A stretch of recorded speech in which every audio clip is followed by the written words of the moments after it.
ما رأيك في هذا العش؟ لا بأس. إنه مؤقت بالطبع حتى نعود إلى قلعتنا وبيوتنا. أفهم هذا طبعا. المهم الآن أن نحصل على أرضنا حرة كي تصبح نفوسنا أحرارا. هذا بالتأكيد يا أبا الطيب. أهلا أهلا أهلا بجاري العزيز، حمدا لله على سلامتك. سلمك الله يا أبا الطيب. لا بد وأنك متعب جدا جدا. إذا تفضل استرح وسأراك فيما بعد. في أمان الله. في أمان الله. في أمان الله.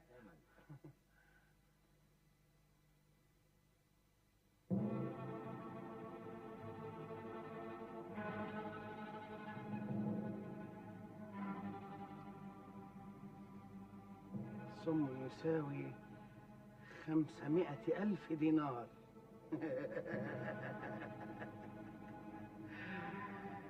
بهذا السم سوف أقتل صلاح الأمور وأبا الطيب والعرندس وأهلهم جميعا.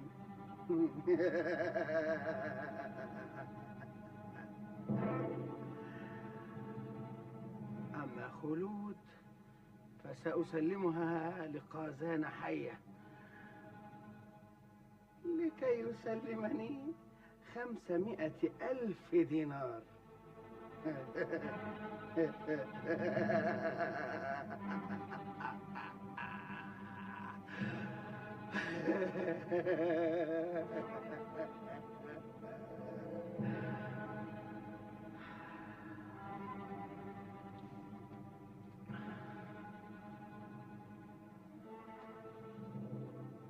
لمن ولائي؟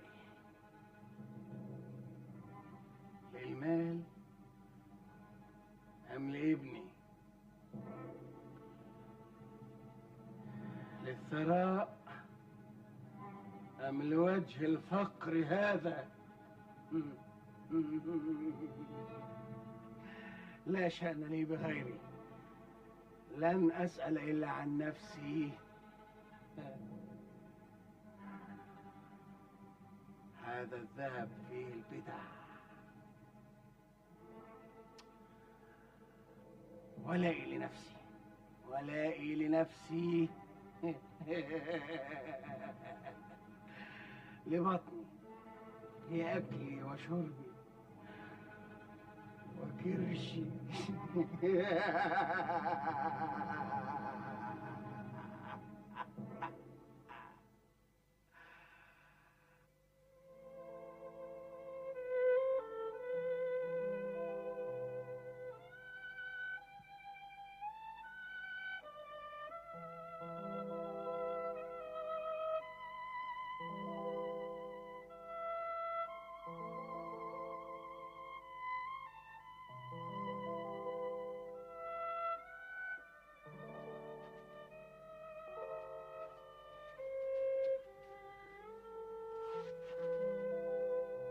الشوق؟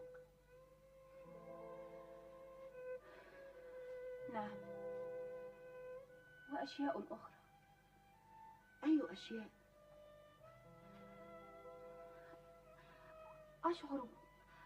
أشعر بشيء هنا يؤرقني. هل تعرفين ما هو هذا الشيء؟ أحاول معرفته. يتعلق بالعرندس؟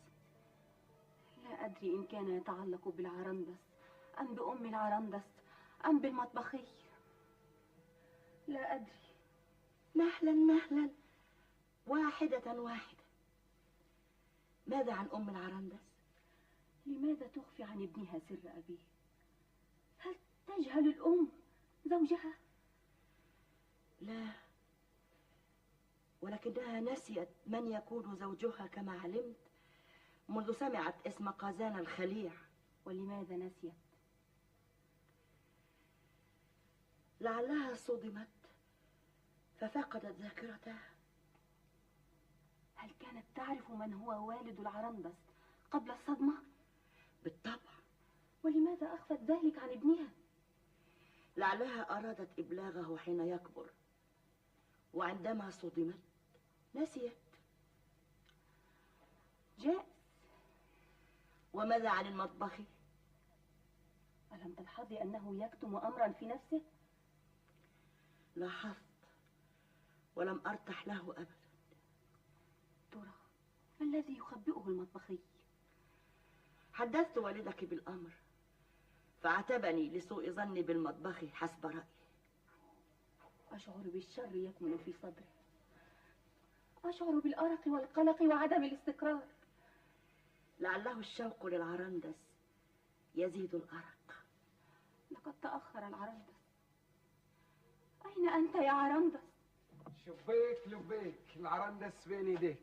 عرندس،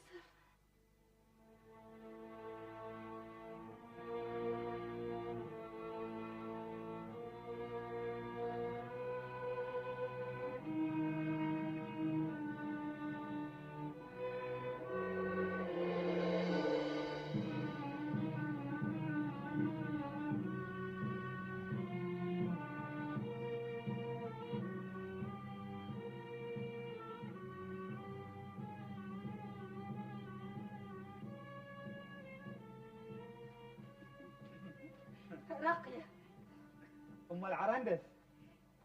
اتفقنا على أن يكون الزفاف يوم الخميس. نعم، يجب أن تستمر الحياة. العرندس على حق. راقية، أم العرندس. نعم يا وديعة، نعم يا أبا الطيب. أين كنت؟ كنت أفكر ماذا قلتما؟ هل سمعت كلمة زفاف؟ نعم يا راقية. يوم الخميس. ألف مبروك، ألف مبروك. من سيتزوج من؟ أنا يا أمي، أنا. والفرح يوم الخميس. أنت ستتزوج؟ نعم. مبروك، ألف مبروك يا بديعة. وديعة يا عماتي، وديعة. نعم يا حبيبتي، وديعة يا بديعة. ذوقي ذوقي أيتها القطة قطعة اللحم المسمومة هذه. ذوقي، لابد أن أجرب عليك هذا السم الخطير. ذوقي ذوقي ذوقي. هربت اللعينة، لا بأس، سنلتقي ثانية وأينما تسري تهري. من؟ أنا أبو الطيب. أهلا وسهلا، أهلا وسهلا. السلام عليكم. وعليك السلام. أهلا وسهلا، أهلا وسهلا. جئت لأبشرك بالنبأ السار. بشر. هل مات قازان؟ لا لا لا. هل قبضتم على أحد من رجاله؟ لا لا لا، انسى قازان وزمرته. ما جئت إليك لأغمك، بل جئت لأدعوك إلى الفرح. فرح؟ نعم. فرح من؟ فرح أخيك أبي الطيب. أنت؟ نعم، أنا سأتزوج يوم الخميس. على من؟ وديعة. ألف مبروك، ألف مبروك. بارك الله فيك، بارك الله فيك. إياك أن تكون قد غلبت نفسك في إعداد اللحم والثريد للوليمة. البركة في الربع، فقد جهزوا 10 خراف للفرح. بارك الله فيهم جميعا. ستكون وليمة كبيرة تضم الجميع. وليمة كبيرة تضم الجميع؟ نعم نعم، نحن الآن أسرة واحدة، نفرح لفرح الآخرين ونأكل معا ونتناوب الحراسة وأحضار الماء. هذه هي الحياة. هذه هي الحياة يا أبا الطيب. اسمح لي الآن بالانصراف. أنت على عجل. يجب أن أجهز للفرح وأدعو الصحاب. في أمان الله، في أمان الله، في أمان الله، في أمان الله، في أمان الله يا أبا الطيب، يا طيب.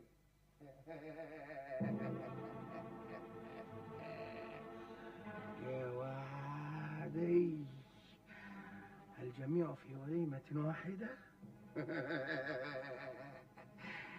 يا له من فخ أصطاد به الجميع ما عدا خلود. يجب أن أعزلها عن الجميع يوم أن أضع السم في الطعام.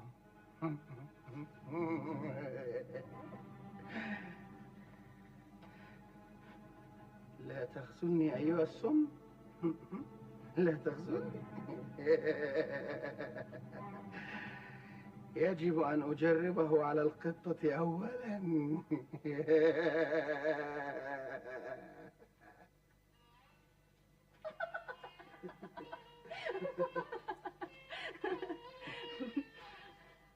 أقلقتني عليك يا عرندس. يشهد الله أنني ما خفت من قازان ولا عساكره. كل ما خفته هو الألم الذي سيسببه موتي لك يا خلود. لا تتحدث عن الموت، لا تقل هذا. اجلس.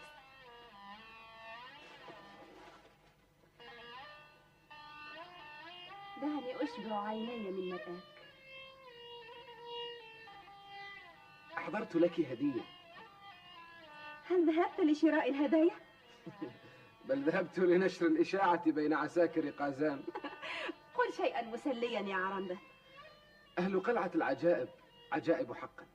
ما إن قلت أن قازان يحاول التخلص من جمعة، وأن جمعة يحاول التخلص من قازان، حتى انتشرت الشائعة انتشار النار في القش. الداهية أبوك. ما كنت أعرف أنه داهية. يهيأ لي أحيانا أن الإنسان ابن بيئته. إذا عاش بين اللصوص سرق، وإذا عاش بين الورعين الأتقياء صلى وصام، وإذا عاش بين المحبين أحب. تماما. أما زلت تحبني يا عرندس؟ أحبك؟ يا إلهي كم أحبك.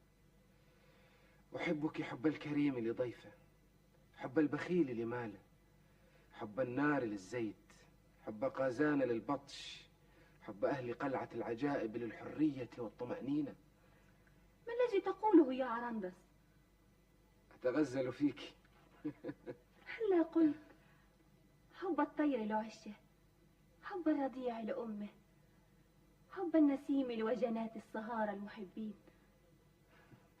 حب الطير لعشه، حب الرضيع لأمه، حب النسيم لوجنات السهارى المحبين. أنت تضحكني يا عرندس. هذا هو المهم. أنا سعيد بك يا خلود. وددت لو أن الحياة مليئة بالأحبة، لا بالنزاعات والقازانات ولا السندات والجمع.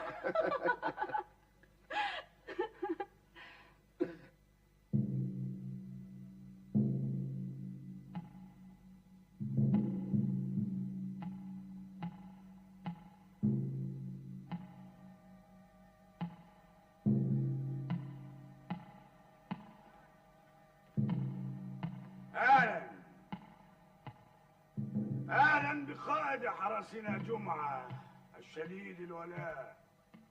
مرحبا مرحبا يا قازان. لقد وجدت وسيلة للتخلص من صلاح الأمور والعرندس. دفعة واحدة؟ نعم، نحن لا نلعب هنا. ماذا ستفعل إذن؟ ستقود العساكر إلى الجبل لمحاربة صلاح الأمور وهزيمته؟ لا لا لا لا، سبق وأن أخبرتك بورورة الجبل. نواعر حقا. هل ستبعث بأحد المتطوعين من عساكرك؟ لا لا،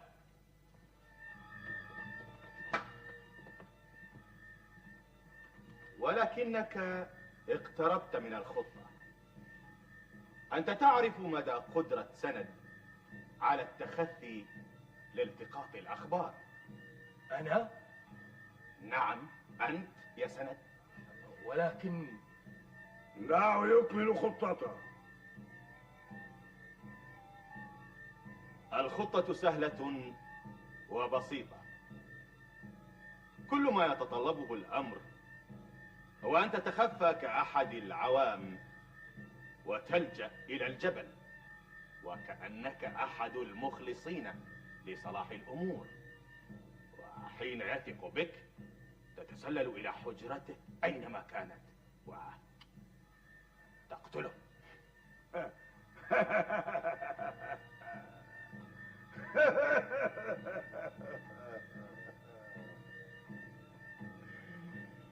ولكننا أرسلنا رجلا لهذه المهمة، ألم تعرف؟ لا، من؟ المطبخي.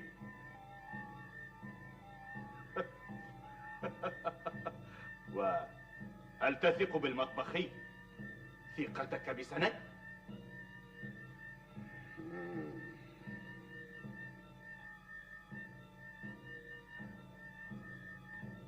ولماذا لا تذهب أنت يا جمعة؟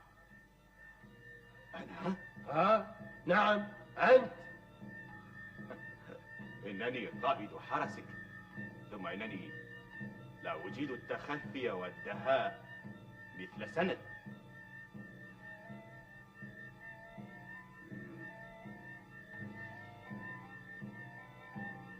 حقا يا جمعة؟ ثم إن سند يطمع بمكافأة قدرها 500,000 دينار كطمعه بالولاية. أنا لا أطمع إلا برضا قازاننا. لا تغضب يا سند، أنا أمزح. إنه مزاح ثقيل. إن قصدي شريف، المهم عندي أن يقتل صلاح الأمور والعرندس. أما أمر المكافأة فهذا عائد لقازان.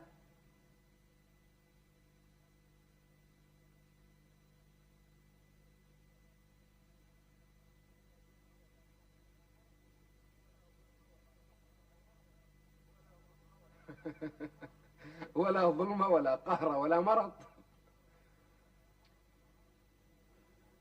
عرندس، يا عيون العرندس، حين ذكرت المرض خطر طيف أمك ببالي. لماذا؟ هل هي مريضة؟ نعم ولا. ماذا تقصدين؟ إما نعم أو لا. مرضها ليس في جسمها بل في عقلها. في عقلها؟ هل جنت أمي؟ لا، أشعر أنها قد نشرت سحابة سوداء على ذاكرتها عن قصد، كأنها تهرب من حقيقة مرة أو ذكرى مؤلمة، كأنها تطمسها وتعتم عليها. أية حقيقة؟ لا أعرف تماما، ولكنها مرتبطة بوالدك. والدي؟ نعم.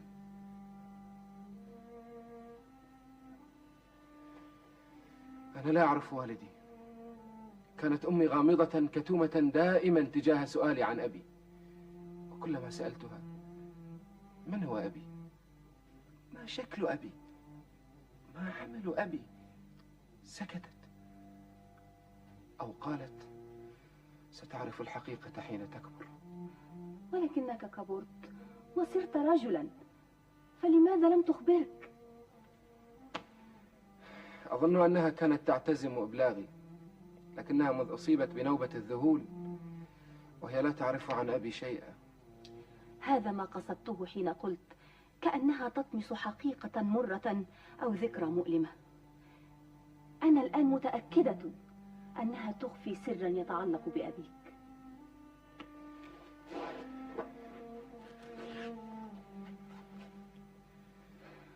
لكم وددت معرفة أبي، ولكن لا فائدة. إذ كنت صغيرا أرقب الأولاد يتباهون بآبائهم. ذاك يقول أبي شرطي يحبس الناس، وذاك أبي طبيب يداوي الناس، وآخر أبي قاطع طريق، وآخر أبي مقرض. وأنت يا عرندس؟ لا أعرف. لا تحزن يا حبيبي، ما قصدت إلامك. أعرف يا خلود، فأنت سبب البهجة في نفسي، ثم أن سؤالي عن أبي مجرد خيال، فلو رأيته لما عرفته، ولو عرفته فسأحتاج لوقت طويل حتى أعتاد على صحبته. لربما كرهته، لربما وجدته يقوم بعادة سيئة لا أحبها، وربما كان حنونا طيبا. ربما، ولكني أشك في ذلك. لماذا؟ لأنه لم يسأل عني، لم يحاول زيارتي، لم يبحث عني. الأب الحنون لا يترك ابنه هكذا. إن كان حيا. صدقتي، لعله مات، الله أعلم. عجيب، لماذا يعارض سند خطة جمعة؟ لماذا يرفض سند التضحية بنفسه من أجلي؟ ما سبب حماس جمعة للتخلص من صلاح الأمور؟ ما الذي يدور في الخفاء وراء ظهري؟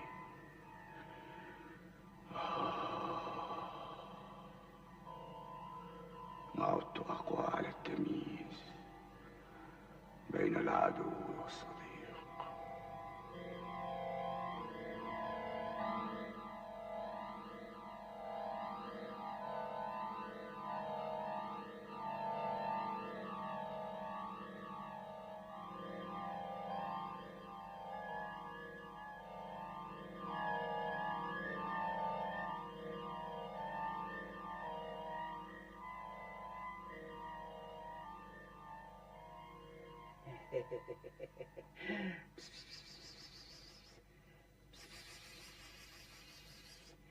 هيا هيا أيتها القطة العينة، لا تخذليني. إنهم يعدون للفرح، غدا يطبخون اللحم الذي سأرش عليه السم. دعها يا أبي، حتى القطة البريئة المسكينة لن تسلم من شرك. ما زلت تطاردني حتى في مخيلتي. كيف لا وأنا رهينة عند قازان بسببك، بسبب طمعك وجشعك. مثلي مثل كل الناس، أريد أن أعيش على حساب الآخرين. كل الناس يعيش بعضهم على حساب البعض. قازان يعيش على حساب أهل قلعة العجائب، والجابي يعيش على ما ينهبه من جباية برانية، والعرندس والذين تنوي قتلهم كلهم من هذا النوع. لا يا أبي، أنت مخطئ. إنهم يؤمنون بمبادئ خيرة. كفانا مبادئ ومواعظ. دعني أخطط لمستقبلك. لا تتخذني حجة لأطماعك. اسكت. لست مشاركا إياك جشعك وطمعك. اسكت. لا تكلمني، أنا مخاصم. اسكت. مخاصم. اسكت. مخاصم. اسكت. اسكت. اسكت. على من تصيح يا عم يا أبا مجدي؟ بالقط. حقا هذا ما جئت أبحث عنه. عن القط؟ نعم، أين هو؟ كان هنا منذ قليل، ولعله سمع صياحي وهرب. كلما دخل حجرتي طردته. لا تسئ معاملته يا مطبخي، فهو قط خلود. حقا قط جميل. السلام عليك ورحمة الله وبركاته.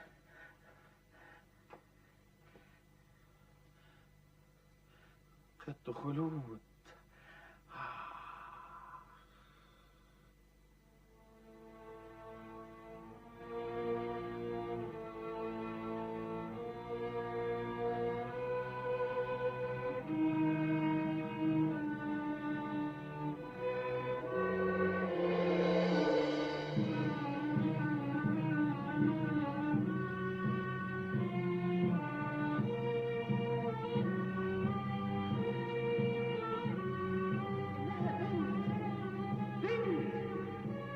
أنجب ولدا. إنها بنت. احذر يا عرندس، احذر. إنها بنت. بنت. لم أنجب ولدا. إنها بنت. بنت.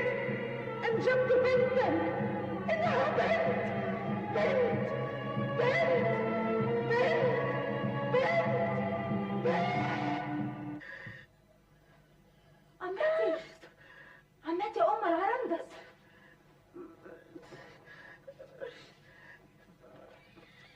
عمتي. بسم الله الرحمن الرحيم. أين أنا؟ في المخبأ. الحمد لله. ما بك يا عمتي؟ ماذا أصابك؟ عاودني ثانية. ما الذي عادك؟ ذات الحلم، ذات الشخص.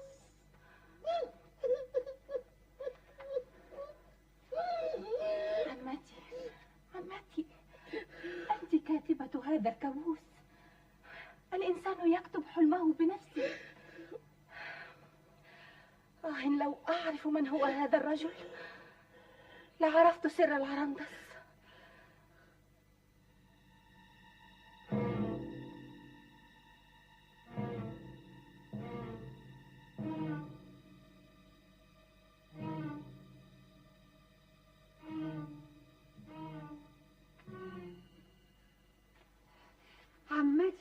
عمتي، ما رأيك في هذا الثوب يا عمتي؟ الثوب، أنا مشغولة بإعداد الطعام للضيوف يا شفيعة. قاتل الله قازان، جعلنا نطبخ دون بهارات.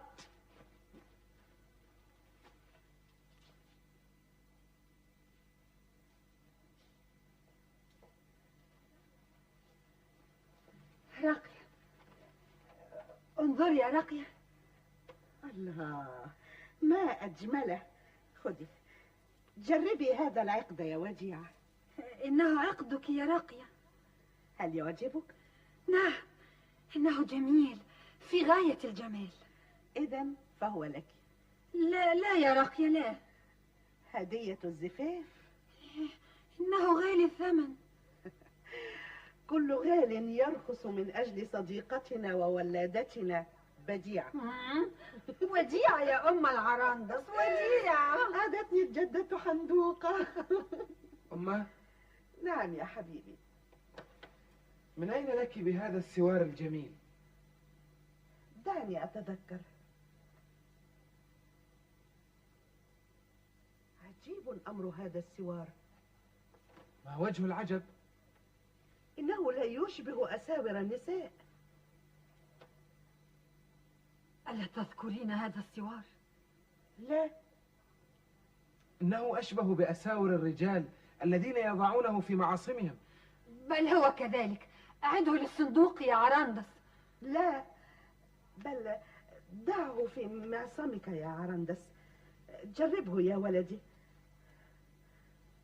دعني أرى.